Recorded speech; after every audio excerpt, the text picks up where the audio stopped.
윤 대표님, 그러면 이제 박근혜 대통령의 탄핵 이후에 치러진 지난 19대 대선을 좀 돌이켜보면 마지막 여론조사로 나타난 민심 그리고 실제 대선 결과는 어땠는지 그리고 이번에 결과는 어떤 식으로 좀 흘러가는 것도 예측해 볼 수가 있는지 좀 궁금하네요. 뭐 이제 어떤 일이 발생하게 되면 변동성은 이제 항상 있을 수밖에 없는 것을 이제 열어놓긴 할 텐데요. 그렇지만 이제 과거 선거들 대선 때 보게 되면 이른바 블랙아웃 기간의 변동성이 그 이전에 비해서 훨씬 줄어드는 현상들을 이제 보여주고 있고, 그 직전에 나와 있는 이제 사전 여론조사 결과들 지금 나오고 있는데요.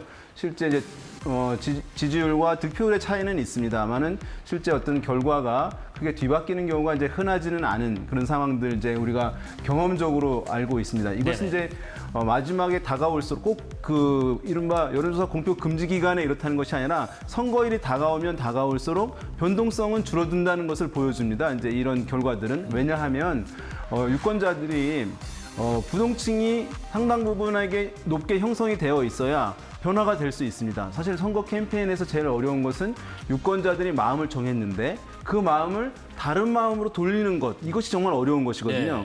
그러니까 그런데 부동층은 그만큼 줄어드는 것이니까 변동성은 줄어들 수밖에 없겠죠. 이미 이제 마음을 정해가고, 또 한 가지는 최근에 이렇게 활용되고 있는 사전투표 때문에 그렇습니다. 사전투표 비율이 상당히 높잖아요. 요즘에는 전체 투표의 거의 이제 40% 이상이 사전투표를 활용하게 됩니다. 그러면 마음을 변화시킬 수 있는 유권자 비중이 절반 가까이로 줄어드는 것입니다. 그러니까 변동폭이 또 제한적일 수밖에 없고, 또 한 가지는 마지막에 이 후보들의 지지율, 뭐 양자에선 2명 또는 3자에선 3명, 그 이상 이제 3, 4명이 있을 수 있는데요. 각각의 이 후보들의 지지율이 긴밀하게 연계되어 있습니다. 100%라고 하는 총합 안에서 긴밀하게 연계되어 있습니다. 비유하자면 어떤 이제 나사가 연계되어 있는 나사가 꽉 조여져 있는 느낌입니다. 그러니까 한 명만 나사가 쉽게 돌아갈 수가 없는 거거든요. 우리가 고3 수험생의 수능 모의고사 점수는 열심히 공부하면 점수를 올리잖아요, 혼자. 그런데 대선 여론조사에서는 막판 될수록 혼자 지지율이 올라가는 건 있을 수가 없어요. 누군가의 지지율이 떨어지지 않고서는 한 명이 올라갈 수가 없거든요.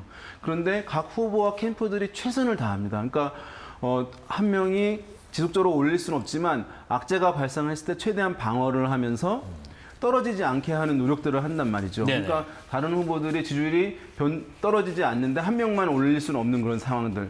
이런 이제 흐름들, 또 원인들, 배경들을 감안해서 변동폭이 갈수록 좀 줄어드는 그런 특성을 보이는 것이 좀 과거부터 보여왔던 이제 현상이다, 이렇게 말씀을 좀 드리겠습니다.